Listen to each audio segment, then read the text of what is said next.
All right, every single morning, millions of us face this critical decision. And nope, it's not about what to wear or what's first on the to-do list. It's the choice that pretty much fuels our entire day. Coffee or tea? It seems like a simple preference, but when it comes to our health and our energy, the stakes are actually pretty high. So let's get right into it. The ultimate showdown. So where do you stand? Which corner are you in? Are you on Team Coffee, all about that immediate, powerful kickstart? Or maybe you're Team Tea, looking for a smoother, more kind of mindful way to ease into your day? Let's dig in and see what the science actually says about these two global heavyweights. All right, let's kick things off with round one, the energy showdown. This is probably the #1 reason we reach for either of these, right? That energy boost. But you'll see, the way they deliver it is completely different. Okay, here's the best way to picture this. Think of coffee as a sprinter. It just explodes out of the blocks, giving you this massive, immediate burst of energy. Tea, though? Tea is the marathon runner. It's all about a smoother, steadier, more sustained alertness that keeps you going without that dreaded crash later. And this huge difference? Well, it all boils down to one little molecule. So let's talk numbers. An average cup of coffee, about 240 milliliters, is packing around 96 milligrams of caffeine. Whoa! That is the power behind that sprinter start we were just talking about. It hits your system fast, it's super effective, and it's perfect for when you need to be on, like, right now. Now, check out the difference here. That same size cup of green tea, it's got just 29 milligrams of caffeine. We're talking less than a third of what's in coffee. Now, this lower dose is a big reason why tea feels so different, for sure. But it's not the whole story. Tea has a secret weapon up its sleeve. And here it is. This is tea's ace in the hole, an amino acid called L-theanine. This stuff is amazing. It actually promotes a state of calm, relaxed alertness. So it partners up with the caffeine, kind of smoothing out those jitters you might get from coffee, and gives you this focused energy instead of a frantic one. It's the reason tea can make you feel both wide awake and centered all at once. Pretty cool, right? But of course, we gotta talk about the limits. The general guideline for most adults is to keep it under 400 milligrams of caffeine a day. If you start pushing past that, you're looking at things like anxiety, restlessness, and just terrible sleep. So here's the bottom line. It doesn't matter if you're a coffee sprinter or a tea marathoner. You have to listen to your own body and figure out what your personal limit is. Okay, we've talked about the immediate kick. But what about the long game? Beyond just waking us up, what are these drinks doing for our health down the road? Let's get into round 2, the health shield, and see how coffee and tea can actually protect our bodies. So, the secret to most of the really good long-term stuff in both coffee and tea, it comes down to one word: antioxidants.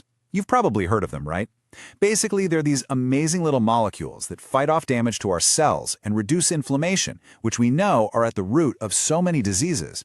And guess what? Both coffee and tea are absolutely loaded with them. Okay, let's meet the star players on each team. In coffee's corner, the main heavy hitter is something called chlorogenic acid. It's awesome for fighting inflammation and even helps regulate blood sugar. It's also part of what gives coffee that sharp, acidic taste. Now for tea, the champion is a catechin, and you might have heard of this one, ECGC. This thing is an absolute powerhouse. It fights cell damage, it's linked to a metabolism boost, and yeah, it's what gives green tea that slightly bitter, kind of dry taste. So what does all that antioxidant power in coffee actually do for you? Well, the research is seriously impressive. We're talking a lower risk of type 2 diabetes for regular drinkers. Studies have also linked it to a lower risk for certain cancers, like liver and skin cancer. And it might even help protect against diseases like Alzheimer's. Plus, as we already know from that energy kick, it's a fantastic performance enhancer. And tea's health resume, it's just as stellar, but it focuses on slightly different things. Its antioxidants are amazing for your heart, helping to lower that bad LDL cholesterol. And just like coffee, it can give your metabolism a little boost to help with fat burning. That powerful EGCG we mentioned, some studies show it may even help stop cancer cells from growing. And thanks again to our friend L-theanine, it's a proven stress reducer that's just great for your overall mental well-being. Okay, time for our final round, the hidden talents. We've gone over the stuff you probably already know, but what about the surprises? Let's dive into some of the lesser-known benefits popping up in new research, and we're going to look at some really fascinating studies that came out of Korea. Now, this one is huge. A study looking at the health of Korean adults found something pretty remarkable. So there's this thing called C-reactive protein, or CRP, and it's basically a key sign of inflammation in your body. Well, for the men in this study, the more green tea they drank, the lower their CRP levels were. That's a direct measurable connection between green tea and less chronic inflammation, which is a huge deal for preventing all sorts of diseases.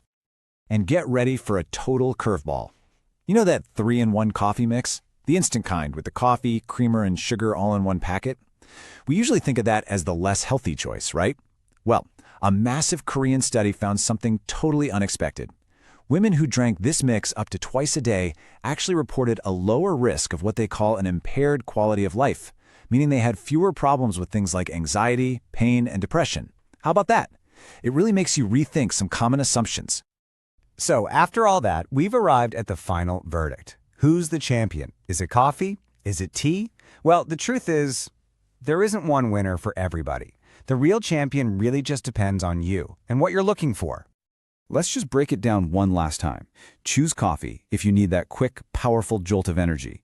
For a tough workout or right before a big presentation. It's your go-to for that immediate performance boost. But you should choose tea if what you really need is calm, sustained focus for a long project or a study session, or if your main goals are reducing stress and taking care of your heart. Tea is the undisputed champion of that smooth, mindful energy. But listen, here is the single most important takeaway from all of this. No matter which drink you pick, the golden rule is always moderation. All those amazing health benefits we talked about, they can pretty much be wiped out if you're loading your cup with tons of sugar and cream.